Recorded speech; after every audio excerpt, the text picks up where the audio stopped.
Welcome back to the channel, XRP fans, coming at you with another video specifically speaking about the current events, what's going on with this appeal, and how the people more or less at the top of all of this, the horse's mouth, the people who really want to be listening to, are saying this is simply just not going to affect them.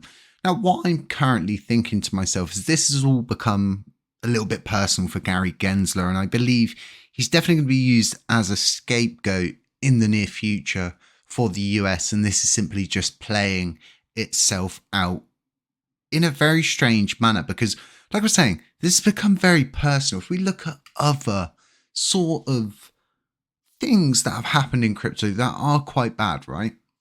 We've got the Terror crash. It was huge, right? You've got SBF doing what they did, paying off people, officials in democracy and places of power, and it's insane that this amount of pressure has been applied to XRP, and it's always going to stem back to XRP's root of where it wants to get to and what it wants to replace, and it simply is going to replace the SWIFT system. It's that obvious. There's so many different uses with XRP. It's insane. It doesn't matter if you've got rubles, or that's a really bad case, Jake. Jesus, dig a hole. Yeah, it doesn't matter what currency you've got. XRP would always be a use case for you because you would be able to utilize it. And this is the thing with systems that are created to replace another system. You're always going to have a group of people that are going to want to fight against that. Gary Gensler has been in position for some time now, and if he hasn't made friends of people in the stocks and shares and all of these different sort of like financial sectors that he gets to dip his toes into, I think we're all kidding ourselves if payoffs aren't going left, payoffs aren't going right. And this is all just a bottleneck, a way to systematically slow things down, and that was always the case with XRP.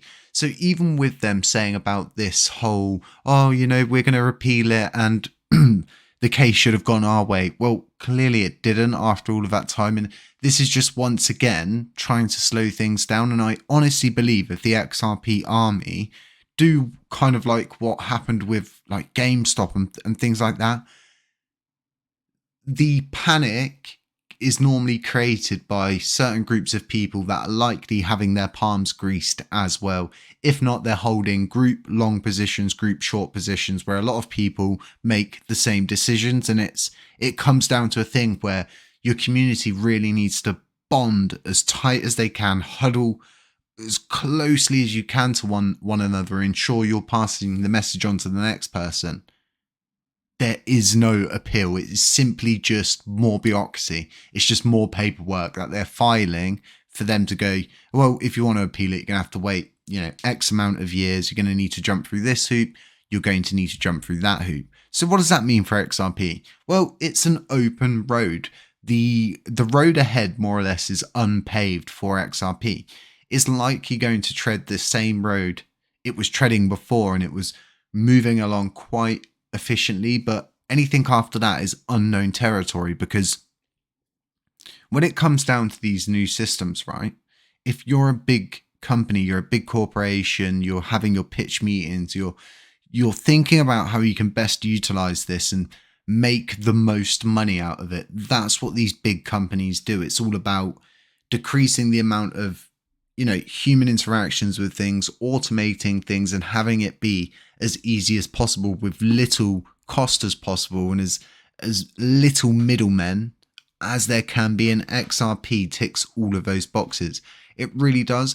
And like I was saying in my previous videos, I'm really excited to see where XRP is going to go, because it's always been up there and everybody knows that it's got a strong use case. But, you know, eventually the SEC is likely going to get a better replacement than Gary Gensler, and hopefully they're going to go after the people where it actually matters, like SBF, Do Kwon, and shutting down those kind of like grifters and the people that keep coming back and punishing crypto and giving it this bad name.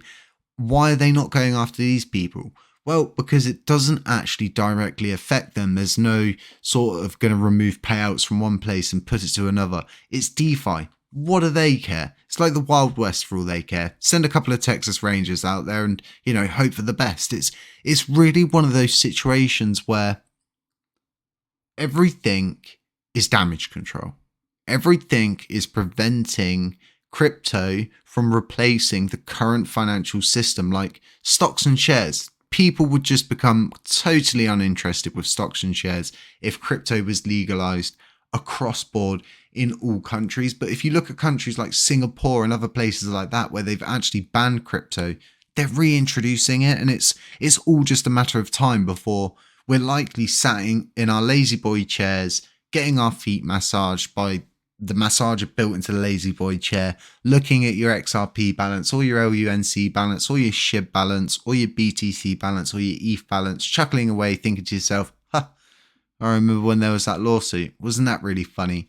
And it's one of those ones. A lot of people want 1000x now, and it's sort of the attitude that is spread amongst people who provide content or call themselves influencers. And it's always sort of like they're trying to keep you as interested as possible by waffling on about nothing, whilst also promising you everything. And this whole sort of thing, we're going to go to $1 next week, and because this is happening on the charts. And it's like, we need to look at what's driving things, what's the driving factor behind it. And like I was saying, if we can choose to huddle tightly, and I can say if because I own a bag of XRP coins, if we huddle tightly enough, we compact together well enough and keep spreading the message, keep passing that message along, making sure it's not distorted, and ensuring that everybody knows to hold tight, believe in it. If you believe in it, then believe in it. Don't dip your toe in and take your toe out. It's sort of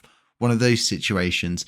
This system is absolutely insane. And we're going to be doing a breakdown on exactly how their blockchain technology works in a very nice format with all sorts of pretty stuff. But I think it's really important trying to find people to do podcasts with as well to, find out more about the community that are heavily involved with XRP, because it's such a broad amount of people. There's so many of you out there. There's so many people that cover it, and anyone that I've ever watched, it's just like, I'm not learning anything from these people. I'm not actually getting any information. It's just sort of the same thing. We're going up. The case is going to be settled soon. We'll go to the moon. It's like, but what about everything in between? What about things that are being built on here? Like, there's so many different systems that are being utilized, and it's such a broad blockchain for something that has such a simple utility case. It's like a web that keeps extending and keeps extending and keeps extending. And it's just like, it's going to eventually replace the financial system as built in the 1960s. I think it's absolutely amazing. Let me know what you think in the comment section. Really want to thank all my Patreon supporters. I am rolling credits for you all at the end. So if you just wait until the very end, you will see your names rolling in the credits. I really appreciate it, folks. I appreciate all the support. I hope if you're new here, you'll consider subscribing, you'll consider hanging around with us and listening to more of these kind of educational, deeper dive videos, walking the different paths that could possibly arise. Folks, stay safe, stay humble, stay aware. None of this is financial advice. It's all for educational purposes only. I'll catch you in the next one.